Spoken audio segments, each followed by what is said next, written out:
Hello, everyone, and welcome to the TMA Ask the Expert podcast series. Today's podcast is entitled Air Travel with a Disability, Your Rights, Best Practices, and Suggestions. My name is Gigi DeFibri, and I will be hosting this podcast. The TMA is a nonprofit focused on support, education, and research of rare neuroimmune disorders. You can learn more about us on our website at myelitis.org. This podcast is being recorded and will be made available on the TMA website for download and via iTunes.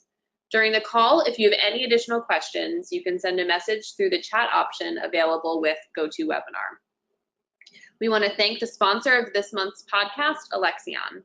Alexion is a global biopharmaceutical company focused on serving patients with severe and rare disorders through the innovation, development, and commercialization of life-transforming therapeutic products. Their goal to deliver medical breakthroughs where none currently exist is driven by the knowledge that people's lives depend on their work. For today's podcast, we are pleased to be joined by Anjali Forber-Pratt, Kimberly Beer, and Bernadette Morrow. Anjali is an assistant professor at the Department of Human and Organizational Development at Vanderbilt University. Her research agenda adopts a social-ecological framework and looks at issues surrounding identity, equity, and empowerment through methodology for individuals who are different in some way, with a large focus on disability. She completed her degrees at the University of Illinois. Outside of the academy, Dr. Forber-Pratt was also a member of Team USA at the 2008 and 2012 Paralympic Games. Dr. Forber-Pratt acquired transverse myelitis as an infant. Dr. Forber-Pratt co-authored an educational kids coloring book about disabled sports titled Color, Learn, and Play, all about sports for athletes with physical disabilities. Kimberly Beer serves as Director of Public Policy for the Christopher and Dana Reeve Foundation. As Director, Kimberly assists in advancing Reeve's legislative and advocacy agenda on Capitol Hill and with federal agencies, focusing on increasing awareness about paralysis, increasing federal funding for the Paralysis Resource Center, and ensuring access to care for those impacted by paralysis. Kimberly received a Bachelor of Arts in Politics and Spanish from the Catholic University of America, a Master's of Arts in Counseling Psychology from Argosy University's Professional School of Psychology, and completed 2 postgraduate certificate programs at the Johns Hopkins University in Clinical Community Counseling and Counseling at-Risk Youth. Bernadette Morrow has worked for the Christopher and Dana Reeve Foundation since the inception of the Paralysis Resource Center in 2002. Bernadette manages the Reeve Foundation's information specialists who are the pulse of the PRC. As the Director of Information and Resources, she and the information specialists address the needs of individuals living with paralysis, their family members, and their caregivers, and provide individualized support by helping them navigate the vast amount of information and services available to them. Bernadette spearheads the content development for the PRC's patient education materials and the website, along with managing the Military and Veterans Program and its advisory council. Welcome, and thank you all for joining us today. Thank you so much. We're excited to be here. Thanks. So to start, Anjali and Bernadette, can you please just tell us a little bit about your experiences traveling by airplane? Absolutely. I'll start us off. So as was said, I use a manual wheelchair due to transverse myelitis that I got when I was a baby, and I travel extensively, as in almost once a week, and this is both domestically as well as internationally. And to put it into perspective, I have already logged over 75,000 miles this year alone, and it's only September.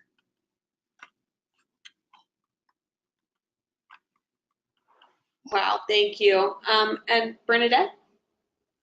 I tend to travel professionally to and from conferences. I've traveled with a spinal cord injury, both being ambulatory as well as now using a power-assisted wheelchair.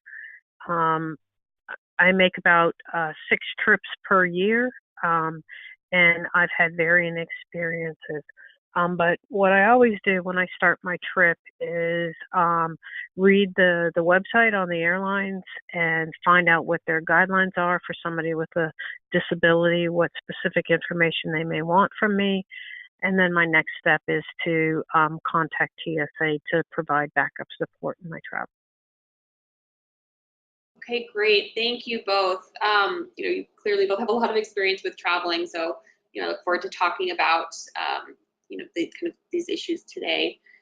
So to start, can you just walk us through the process of traveling? So from buying a ticket to the end of getting off the plane and getting your bags and getting where you need to go. Anjali, do you mind starting? Sure, happy to. So for me, when I book my ticket, it depends whether I'm booking directly through the airline or whether I have to book through my company's travel agent. So I'm going to talk about both processes because for adults that may be something that that is important to know because the process is slightly different. So if I am booking directly through the airline, I tend to use the actual airline's website directly, and mainly that's a personal choice because I'm more familiar with where to find that disability information and to add that information into my record. And unfortunately, sometimes with third-party sites like Travelocity and Orbitz and things like that, sometimes that information, which is critically important, does not get carried over. If you choose to book through those, it just means there's that additional step of then having to call the airline directly as well. And whereas by booking directly through the airline website, most of the major airlines, that then triggers them to call you or contact you in order to verify that the information that you put in terms of any type of special requests are set. So for me, I indicate that I'm traveling with a manual wheelchair, and then they ask whether it's a rigid frame or a collapsible frame or folding frame. Or they also have an option if you are traveling with a power chair and they ask specific questions about the type of battery it is and so forth. And then the next batch of questions, it has to do with whether or not you are ambulatory. And so whether you are able to walk to your seat, whether you would need an aisle chair, which an aisle chair is a very narrow wheelchair that unfortunately you cannot propel yourself. It has 4 very small wheels and is designed to fit down the aircraft aisleway. And so they have to have that on hand if that's something that you need in order to get to your seat. They also ask a question whether or not you can ascend or descend stairs in case you are like if you're making a shorter commuter flight where they don't always have jet bridges. Certain airports are known for not having jet bridges for those little commuter flights, and so they have to know that ahead of time because they are able to get a ramp and an elevator type system in place if they know that would be needed. And because of that question, they also typically ask your weight range in case you need to be lifted if you're not able to self-transfer. So those are the kind of the bigger batches of questions. Then there's another batch of questions that pertains to me because I also travel with a service animal that we're going to talk about a little bit later. So through that airline website, I answer all of those questions and then go ahead and book my ticket. And like I said, the airline, if booking through the airline website, will often call you, or you can call them directly to confirm all of that information that you put in, which I highly recommend doing no matter what airline you're flying and no matter how often you do fly. And that's just to make sure that things go smoothly or as smoothly as possible once your day of travel comes up. For me, then when I get to the airport itself, again, it's kind of you feel like a broken record where you are then rehashing, making sure that everything is set in your reservation, and there's specific codes for all of those different pieces, like an aisle chair or needing a wheelchair or needing a person to assist you down to the aircraft door that gets tied to your reservation, that you as the passenger don't actually see those codes, but it's something that the agents and anyone working for the airlines can log in and see. And so I always make sure at each of those different checkpoints, the ticketing counter if I'm checking baggage, the gate agent once I get through security, just to make sure, especially if you have a connection. I guess I'll talk briefly about going through security as well. So the rules are constantly changing in terms of going through airport security when traveling with a disability. And I know that Bernadette's going to talk a little bit more about a really great program called TSA Cares. So I'll let her talk a little bit about that. But for me, because I travel as often as I do have what's called TSA pre-check, which if you are a frequent traveler with a disability, I highly recommend the TSA pre-check program. As what this means is that you actually are able to go through the expedited line, but instead of getting a full body pat down every time you fly, which is the rule if you do not have a TSA pre-check or are participating in these alternate programs, then they do a visual check of your wheelchair, of any handles, the cushion, and they swab your hands, and then you're able to go through. And then when I get to the gate, I again check back in with the agent and make sure that all of the needs and everything is in the reservation. You are the first to board the plane when you have a disability, so long as they know that you're there ahead of time. So I always like to give them a heads up that I'm there and let them know where I'll be sitting waiting to board, and they verify the information.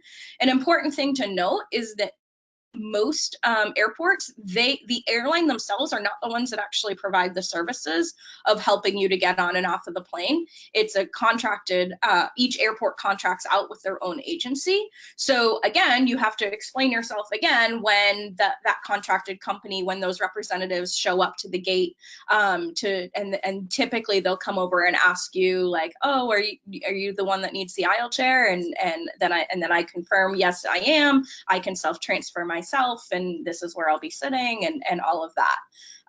And when I get down to the door, I try to be as proactive as I can. So I get a gate claim ticket for my wheelchair. So my wheelchair gets stored underneath the plane. And the gate claim ticket means that it'll be brought to me at the aircraft door. Some airplanes are able to accommodate a folding wheelchair or a smaller wheelchair in the first class larger cabin closet. For me, my chair goes underneath the plane, but I would make sure that you take anything that could come off of it. So like cushions, extra padding, anything like that. Anything that's loose, you want to take off because of how it gets handled and put under the plane, and you don't want things to get lost or broken. If there's certain things on your wheelchair that are worth protecting, you can put some reinforcements with like a pool noodle or some tape, things like that to protect like from scratches or from potential damage. And I think I'll hold off there and turn it over to Bernadette to fill in any missing pieces that she experiences on her end. I followed a very similar process to Anjali, so I'm going to go quickly on some of it. I avoid using third-party booking, and I have the luxury of not having to do that. So I book my flight directly from the airline. I tend to use one specific airline because I live at a major hub. So that way I'm familiar with the airline and their guidelines. I have a frequent flyer number so that when I do travel, everything is already attached to my number and all my specific needs are already in place. So I do mark off wheelchair user, power assist wheelchair, lithium ion batteries, because that sets off a whole nother area that you have to address. And I get my ticket. Then a week before I'm ready to fly, I call the airlines. I confirm that everything is in place. I reiterate that I do need an aisle chair. And then once I arrive, and actually then after I've done everything with the airlines prior to my flight, within 72 hours of flying, I call TSA Cares. I try to do it as far in advance as possible, but they do request a 72-hour call ahead.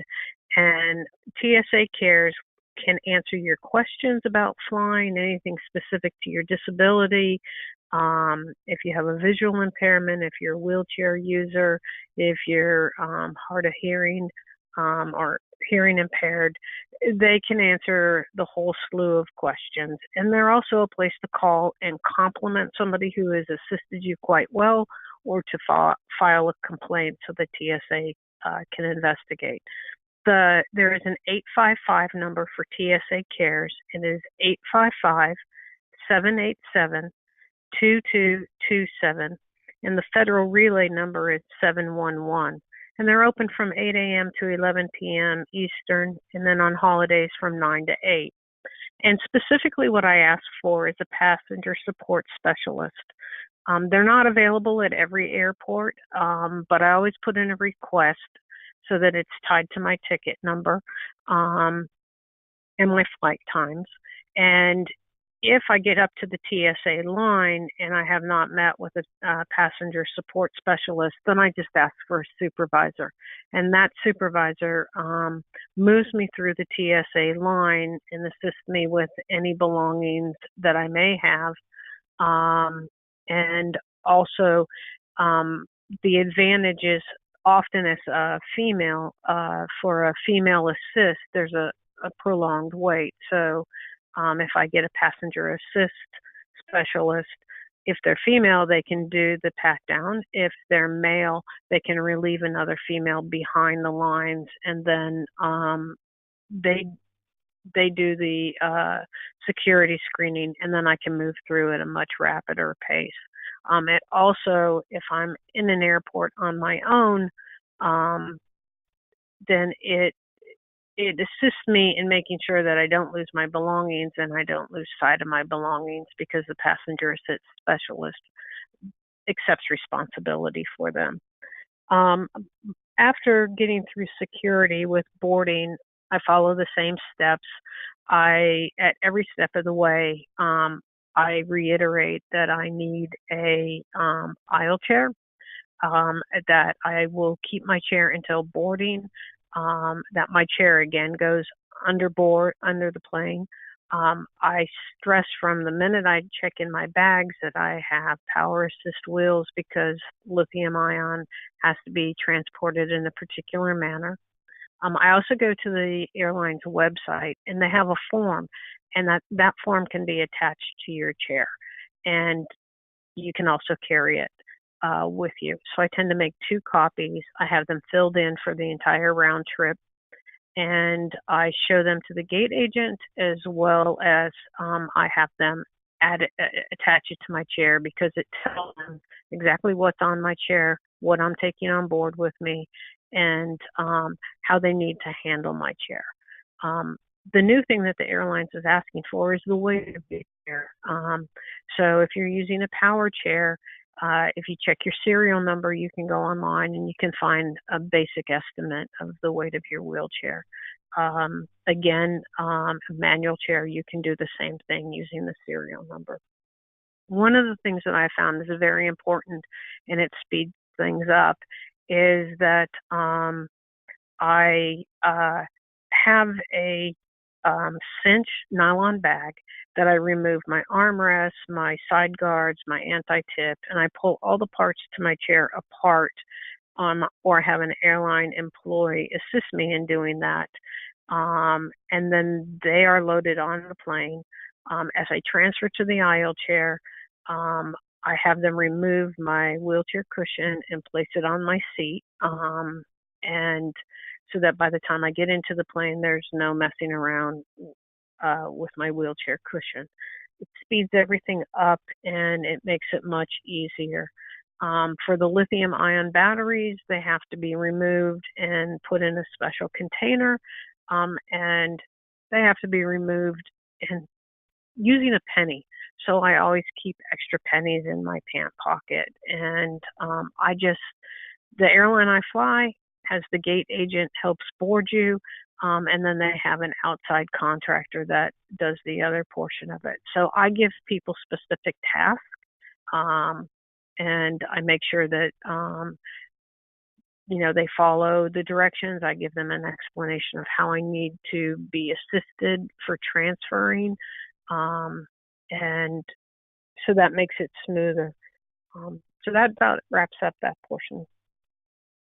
And I just have a couple things to add that made me think about as Bernadette was talking. First of all, I forgot to say what the slight difference is if I'm booking business travel, which is through my company, we are supposed to use a specific travel agent, and I have advocated to make sure that whenever I do booking through my company, that I get the same travel agent so that I don't have to repeat all of my access stuff. So they now have a lot of this information that I'm already providing to the airlines if I were to be booking directly through the airline, so that they already have that on hand for me. And I just advocated to make sure that that was always the person that my bookings get routed through.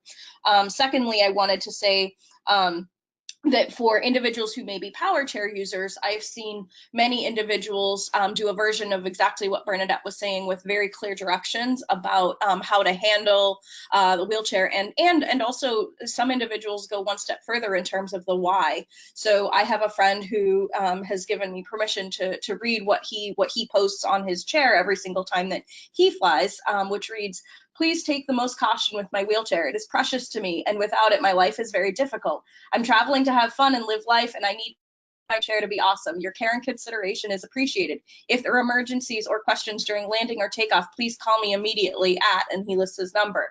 "My chair weighs approximately 300 pounds. Use multiple people to move chair on steep surfaces to prevent it from falling or running away from you. Runaway wheelchairs are the worst. Please follow the directions below. To push," and then he has very clear directions that are pertinent to his specific chair. "Put it in neutral so you can push it easily by lifting the lever up in front of the chair next to the left wheel basin behind the footrest. 2, use handlebars to push from behind or push from the front by pushing from the seat. 3, when finished putting it where you want it, please push the lever back down. To lift, if you need to lift the chair under worst case scenario, please keep it upright. One person can lift from the back, from the very bottom of the chair. One person can lift from the front at the very bottom of the chair. There are metal handles underneath the footrest that are easy to hold on to. One person from each side can lift the bottom of the chair. Always lift from the base of the chair, never from the seat or footrest. Do not turn the chair on its side or upside down. Tip the chair forward or backward. Push or pull the chair from the side. It will not go anywhere. Put stuff on my chair. Attempt to drive the chair with the joystick. Thanks, I appreciate you." So that's one example of a very detailed sign that like I said, he travels and puts on his chair in multiple places. The other thing that I wanted to point out is that you are not charged for medical devices or equipment. So if you're bringing on like that cinch bag that Bernadette was talking about with the components of your wheelchair, like the footrests and cushion and things like that, that's not considered a bag that you would be checking in terms of getting charged for it from the airline, so long as it's medical equipment or medical devices. And then lastly, I wanted to add as well that if you are ambulatory, using a walker or crutches or even neither of those things, you are still eligible with a disability to pre-board and to get yourself situated, should that be a helpful component. Many people like to do this, especially from our community, because of fatigue and waiting in the long line and on the steep jet bridge, whereas if you pre-board, you'll be one of the first to go down to get situated in your seat. Great, thank you. Sorry, go Could ahead. I also add very quickly is that I asked the individual who is going to be loading my chair onto the plane to come up and speak with me briefly. I've had my chair damaged a number of times, and I have found that this is the best deterrent. I let them know that my chair are my legs and that it's incredibly important that it arrives in one piece. The other thing that I've added, and it's prevented multiple damage on my last few trips, is that I fold down my wheelchair back. The rest of my chair is rigid, but I use a bungee cord, and that holds the back in place. It prevents the individual boarding my chair onto the plane from opening it and moving things. I've had them inadvertently take the backrest off and then it not go back in place. I've had them try to remove wheels, and then when I got into the chair and started wheeling, the wheel fell off on me. So by talking to them and being very clear that my chair must stay in an upright position and it cannot go on the side on the wheels, I've prevented additional damage to my chair. So that is one small key piece. And I always express gratefulness and am courteous when I talk to them. And they're always very respectful. Those are all good, great pointers. Also, just to add with the power chair, Anjali, thank you so much for reading that detailed note. When I've traveled with a power chair, I've actually put tags on the places where I want them to lift the chair from, because as you noted, Anjali, lifting it from the seat can mess up the chair. So I've done that as well, and also wrapped bubble wrap around the joystick area so that it's and removed the power so that they can't it doesn't turn on in the middle of the plane. But yes, thank you both so much. It was really detailed, and I really appreciate it. And then in terms of just mentioning, getting off the plane, do you mind just talking a little bit about, how is it the same sort of situation as getting on? Yeah, so it's almost the same, but it's in reverse. So you're the first on the plane when it's time to leave, but you're the last off the plane when it's time to get off, is kind of how that works. So they do have you wait until everybody else has deplaned, and then they get the same special assistance that you had requested previously. I tend to remind the flight attendant as we're getting ready to approach for landing, especially if I have a connection or something like that, so that there's a reminder for them that they have a person who needs an aisle chair on board and all of that. So that's really to me the only biggest difference. If you need it, they will also escort you from if you have a connection from that connecting gate to your next gate, should that be something that would be helpful in terms of managing your bags or needing assistance being pushed or something like that through the airport. That's not something that I take advantage of, but that is something that you are able to request. What I'd add to that is, because my chair is taken apart and the power assist is removed, if I have a tight connecting flight, I do request somebody to push me through and to assist us getting to the next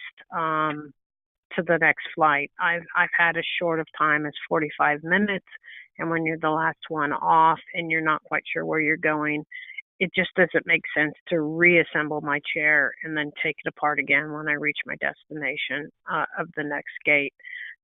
So I have asked for assistance in those situations. The other thing is, when I get off, it's just in reverse.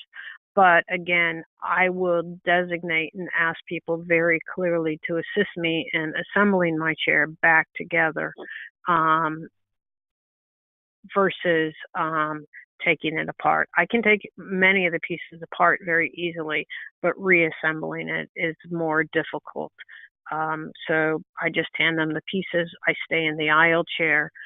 The other thing that I have started asking is that they not allow people to come down the gate walkway until I've gotten out of the aisle chair and back into my wheelchair. I've had that happen on a couple of occasions, and I find it dangerous because I'm in the middle of the walkway, and I just ask them to halt or to not let people in and board early until I'm into my wheelchair. Thank you. And Anjali, do you mind talking a little bit about, I know you mentioned you travel with a service animal. Do you mind talking a little bit about your experience with that and any tips or pointers you have? Absolutely. I'll try to keep this brief, as that could be a whole topic in and of itself. But I do travel with a service animal. His name is Colton, and on social media, he's affectionately #King Colton. And he is able to help me with mobility, and so picking things up that I drop and able to help pull me through the airport and things like that. And there have been a lot of changes that that are underway with airline policies, as well as pending changes with the Air Carrier Access Act that I know Kim is going to talk about in a little bit. In terms of traveling with a service dog, there's basically the same way that you're advocating for all of the different pieces about your mobility needs and your access on and off the plane. I also have to advocate for Colton. And so some of that involves making sure that they know ahead of time that I'm traveling with a service dog. They are allowed to ask what skills he is trained to perform to help me. They are not able to ask specifics about your diagnosis or your actual disability itself. And they do also ask the weight of the dog, and that's important in terms of weight and balance for the airplane. So I do provide that information ahead of time. In terms of some other considerations, I tend to look up and I keep a list in my phone of airports that have pet or service animal relief areas inside the airport beyond airport security. It used to be that you had to actually leave the airport in order to toilet your dog. There have been some legislative changes that are that airports that serve, I think it's over 10,000 passengers a day, are required to have an airside relief area after security. Not all airports are yet in compliance with this, but more and more are popping up. And so that helps me to plan my travel. So for example, there's certain airports that I like to have connections through because there's multiple relief areas. So depending on which gate that I'm transferring at, I already know where they are and things like that. The rules in terms of on the plane is that your dog is working, and so the same way that that a service animal is not interacting with people around them, the same applies on the plane. He is trained to curl up under the seat in front of me, and he is not allowed to encroach on other people's space. We have very rarely ran into any issues with that, although this past weekend we had an issue where there was another individual with a dog on the flight, and there was some confusion on whether it was a service dog or an emotional support animal or a pet. There was all kinds of confusion, and the airline workers were concerned that my dog wasn't going to be okay being around other dogs, which I then explain to them, no, like, he's a trained service animal, he's fine, you know, and all of that. So again, it was just taking the time to try to educate and to work through the situation. Hopefully that covers enough. Yes, that was very helpful. Thank you. And for our next question, Bernadette, do you have any tips for preventing pressure sores while on the plane? What I do when I'm on the plane is, the first and foremost is that I make sure that my wheelchair cushion is put onto my seat. And I double check that it's on properly, so that the front is facing forward and not reversed. And then during the course of the flight, I do pressure shifts. I will, lean forward. I will lean to the right. I will lean to the left, and I try to do it on a regular basis. The long flights are difficult because if you fall asleep, you obviously don't do your pressure shifts. So I do use my phone with a timer to make sure that I remind myself, and it goes off at set intervals. And it's up by vibration, so that I know that it's there, but it doesn't disturb anybody else. So that's a process I do, and just for safety, I set a timer just to remind, so that if I do fall asleep, it wakes me up and I shift. One thing to add, and my process is fairly similar in terms of making sure that I'm doing pressure releases. One thing that I've noticed, and I've only ever had thankfully only had one pressure sore from flying before, but it was not in the way that you would have necessarily anticipated. So in bulkhead seats, which are sometimes more towards the front of the plane, and you don't typically have a space, you don't typically have a seat in front of you to put belongings, so it's like that wall. So because there's the wall sort of on the airplane, the seatbelt mechanism is a little bit different, as are the armrests. So instead of the armrests that go up and all of that, it's a more rigid, solid seat on either side of like your hips, and the seatbelt itself is a little bit bigger because it has a sort of a I think it's your for safety mechanism if there were to be an accident. And in what happened to me was that I ended up getting a pressure sore on the side of my leg from that larger seatbelt, and it was a long flight that very similar to what Bernadette was describing. I didn't realize that it was happening. I was doing my other pressure releases, but just didn't realize that mechanism against that solid side was causing an issue. So just something to look out for. Right. That's good to What know. I'd also add real briefly is that I put a lot of consideration into what I'm going to wear when I'm flying.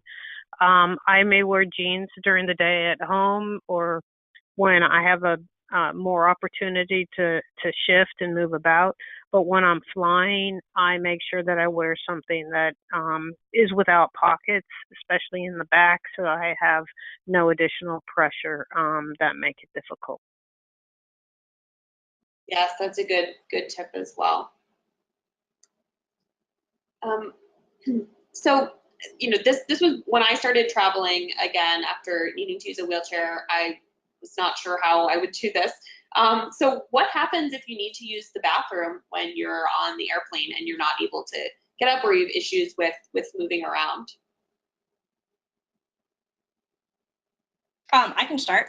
So my answer to this is going to vary based on if you are a guy versus if you are a girl, and also whether it's a shorter domestic flight versus a longer flight or an international flight. So to start off, if you are a guy, who catheterizes, I have certainly witnessed many teammates and friends of mine who just requested one of the airport blankets, and they will cath into a bottle right there in their seat. And I'm always very jealous of that, because that's not something that I, as a girl, am able to do in my seat. And there's also some guys who may not be comfortable with that. So just throwing that one out there. In terms of a shorter flight, there's unfortunately not really anything that typically can be done if you're not ambulatory on a flight. In dire emergencies, I have actually crawled to the bathroom in that type of situation. There are sometimes individuals that I know will travel with a fully cath or a leg bag for flights for that reason. I try to plan my toileting schedule around my flights, and so making sure that I'm going right before I board, and trying to make sure that I have a long enough connection to be able to stop at the restroom before boarding my next flight. Kim, I'm going to have to defer to you because I cannot remember how long the flight has to be before then they are required to have an aisle chair on board. I want to say it's flights more than 4 hours, but I'm not positive on that. Do you happen to know? Well, I can tell you that the Air Carrier Access Act, which I'll talk about in a little bit, requires that one lavatory on each double aisle airplane must be accessible to a passenger using an onboard wheelchair. So I don't think the time actually is relevant.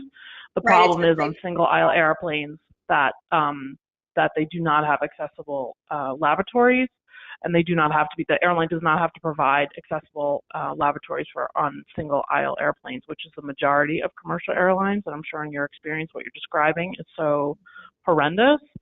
And organization Paralyzed Veterans of America has actually filed a lawsuit suing the Department of Transportation for delaying the regulations that would improve and require single aisle airplanes to have an accessible lavatory. And so currently they're in the beginning stages of a lawsuit of the Department of Transportation. So these are areas in which advocacy organizations are trying to improve this. And I've heard one, but hundreds and read hundreds of stories that Anjali just talked about crawling to use a restroom. The indignity of flying the dignity, everyone should have the dignity of flying and using a restroom. So this is something that we're taking very seriously, and there are ways in which you can file your complaints and to the Department of Transportation, especially around traveling and using laboratories. Hope that helps.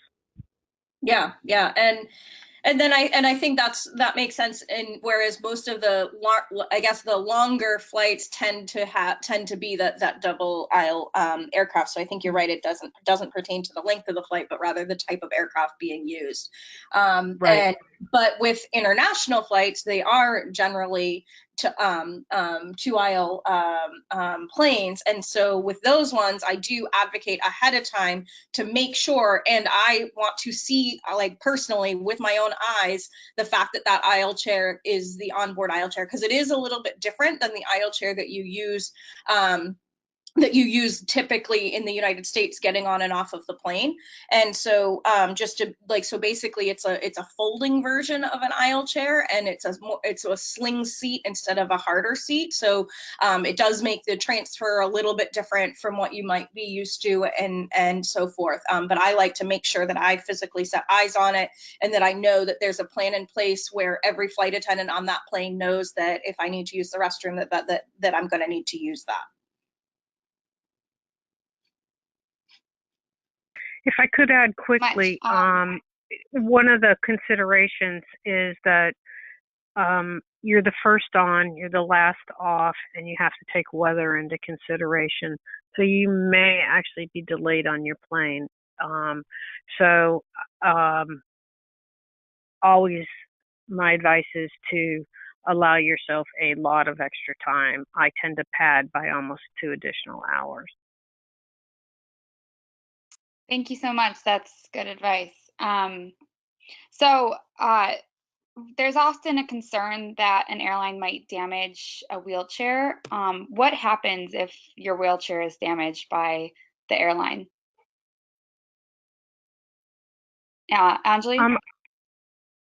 Sure. So first and foremost, you want to do a visual check and an inspection of your chair before you leave the airport. So that's probably the biggest thing, is that you don't want to wait until you've gotten back to the hotel or back home or whatever that is, for you to do that once over, because there's paperwork and things that has to get filled out while you are still on the premise. You do not, if you originate, say I live in Nashville, so if I originate here in Nashville and I'm flying to DC, and I'm flying through Charlotte, if the damage happens from Nashville to Charlotte, you are allowed to wait until you get to DC in that example, so to your final destination, and then doing it. So you wouldn't have to necessarily fill it out there in Charlotte, but it's just so long as it's within that singular trip that you are on, that you're filling out the paperwork. So typically you would go to the airline that you were traveling and explain to them that your wheelchair was damaged and that you need to fill out a claim.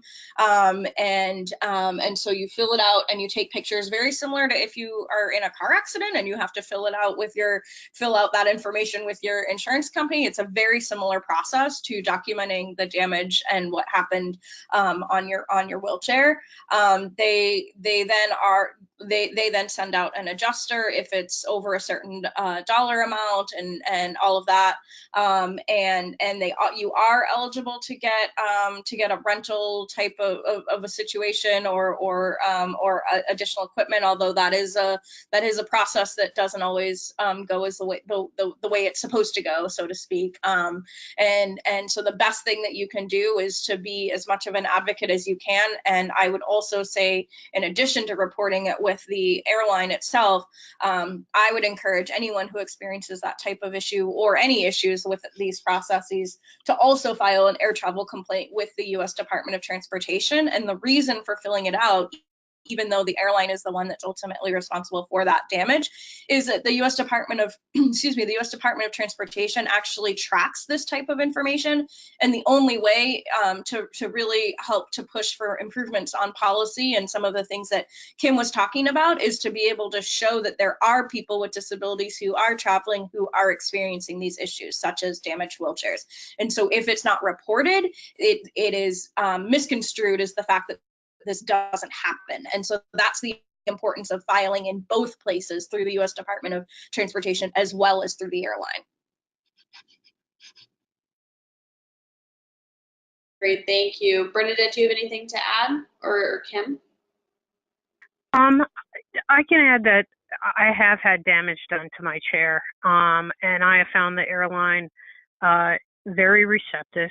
I filed a complaint immediately, and in almost every single case, before I've even gotten out of the airport to my destination, I've had a call from the company that's responsible for the repairs trying to set up an appointment. So, you know, it's one of those unfortunate parts of travel, but again, as I've indicated, if you learn how to streamline your chair and you instruct the people who are boarding it and unboarding it, as well as, for me, the biggest change has been using the bungee cord to hold the seat back down. That's eliminated the majority of the damage, and any damage I've had has been minor and cosmetic, and that I've just let go. But it has prevented the backs from being broken on my chair and other things like that. So definitely follow through the process. Be clear on your rights.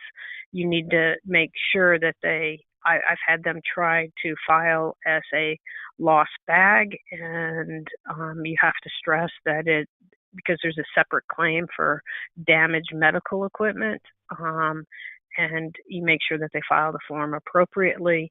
Do not sign it until you've read the form completely. If there is something missing that you think is important, please add it in. Thank you. And then I think for now, if we can turn it over to Kim for a little bit to talk about, since we're talking about some of this legislative, you know, the rights that you have and, you know, when flying, we can turn over to Kim for a little bit to talk about, you know, the laws and stuff that's upcoming. Sure.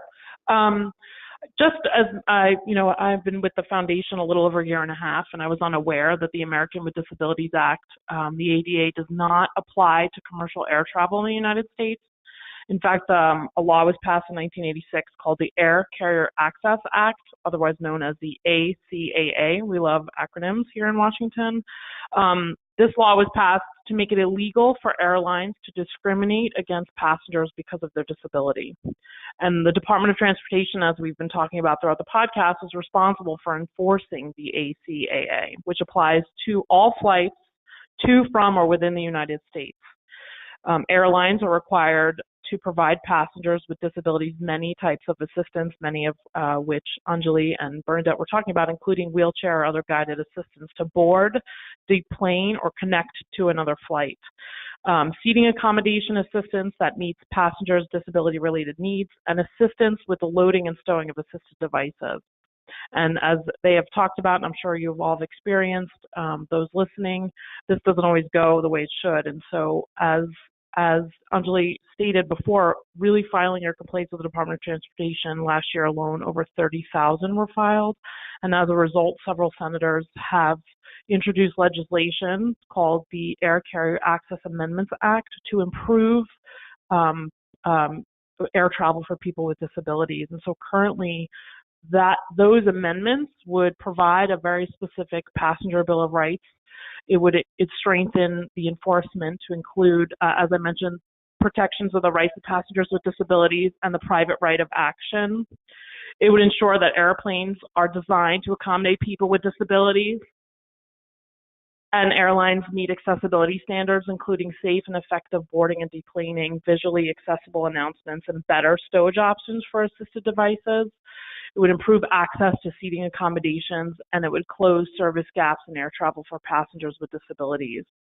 So currently, another piece of legislation that oversees federal aviation is called the FAA Reauthorization Act, and that currently funds all travel in the United States, and that expires at the end of the month.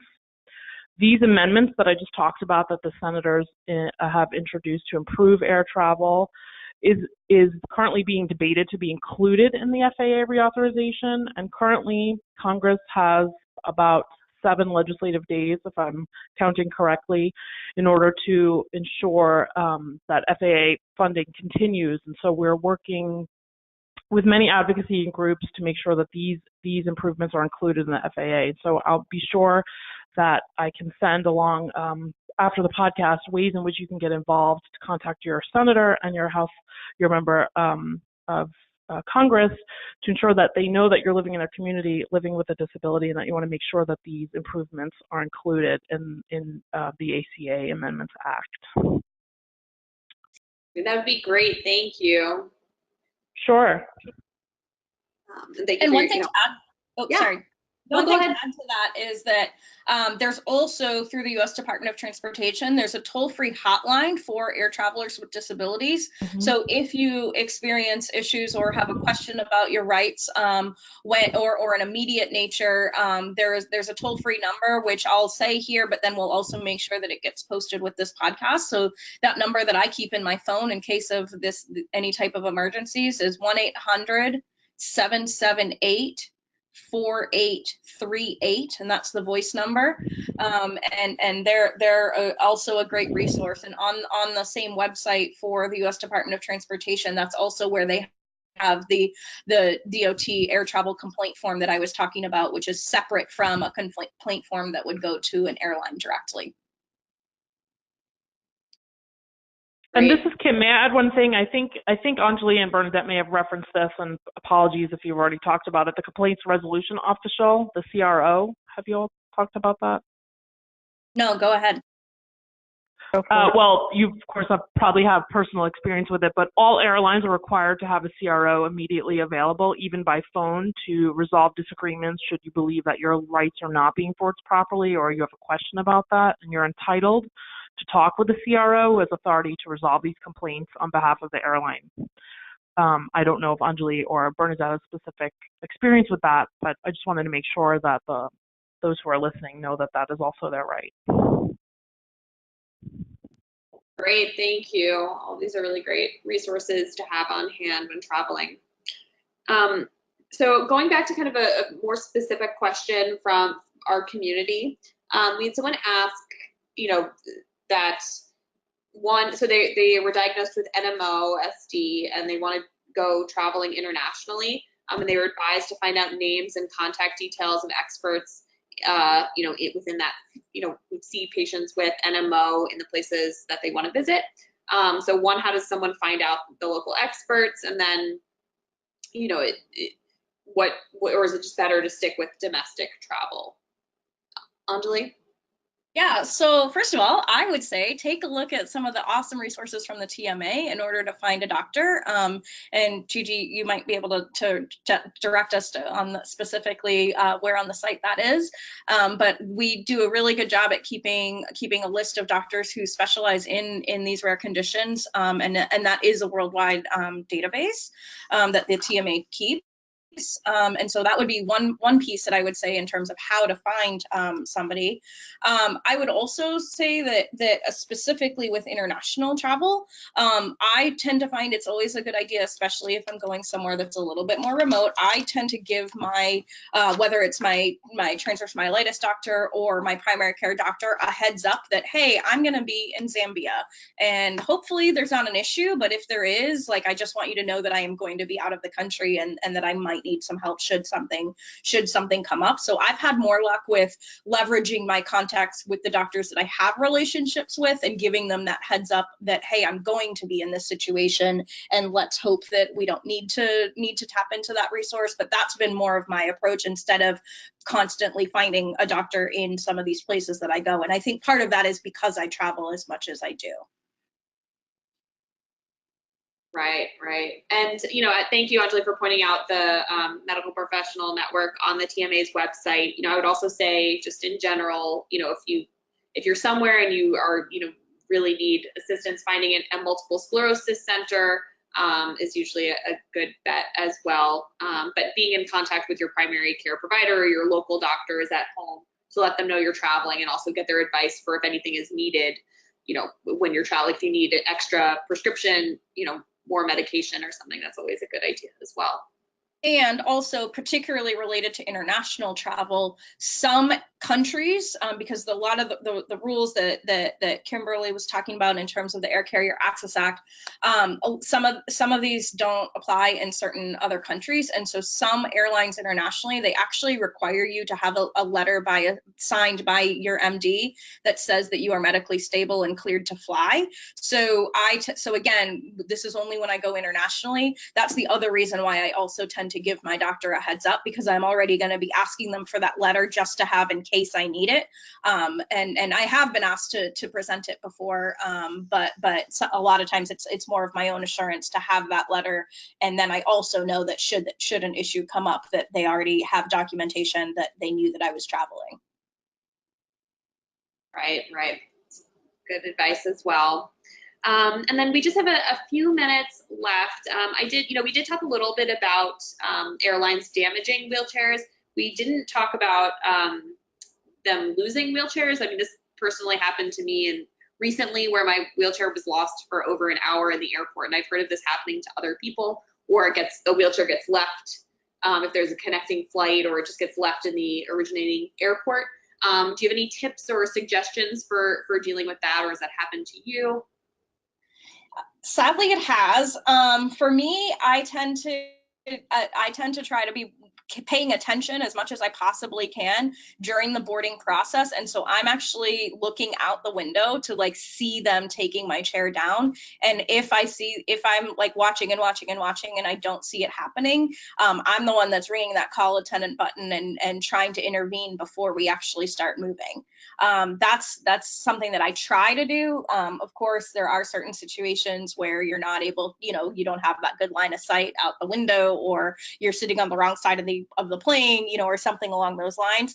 And so it unfortunately can and does happen, although I wouldn't say that it happens super frequently, especially if you're advocating as much as you can at every step along the way. I think that's probably the biggest thing to remember when we started this podcast, is that you are going to feel like a broken record, having to share the same information so many times again, time and time again. But you have to remember that it's the person that you talk to at the ticketing counter is different than the person you talk to at the reservations, and is different than the gate agent, and is different than the flight attendant. And so even though it feels like a broken record, that self-advocacy piece is huge. And I don't want our community to think that it's not surmountable.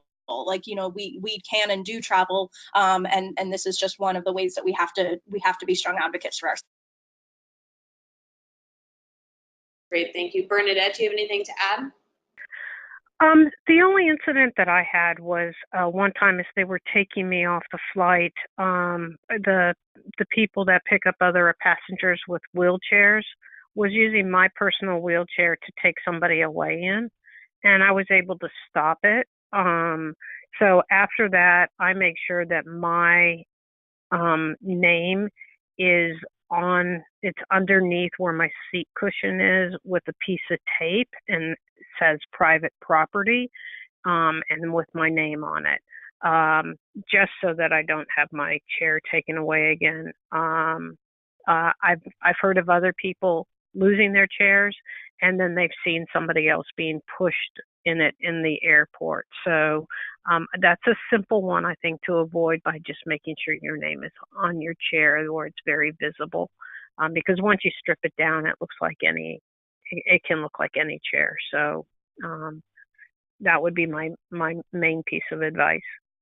Right, and Anjali, I know you mentioned making sure that there's a baggage tag, a tag that you get at the gate for the wheelchair, which is, I think, also really important for not losing it as well.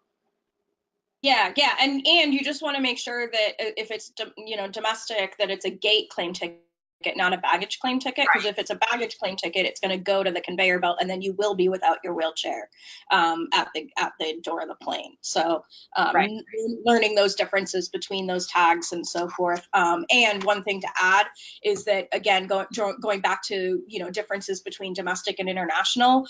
When you're international, very few places will allow you to bring your own personal wheelchair to the door of the aircraft. Some cases you're able to do it like on the way to that country, but not when you leave, because you're originating with the laws within that particular country. And so then you do have to use the airport chairs in order to get reconnected with your bags. One tip on that is that when you reclaim your checked bags at customs, that's when you hopefully get reunited with your wheelchair. And then I just tear the baggage claim tag off of my wheelchair at that point, and then I go back to my own process of the gate claim tag. So I sort of play a fast one on them at customs. Right.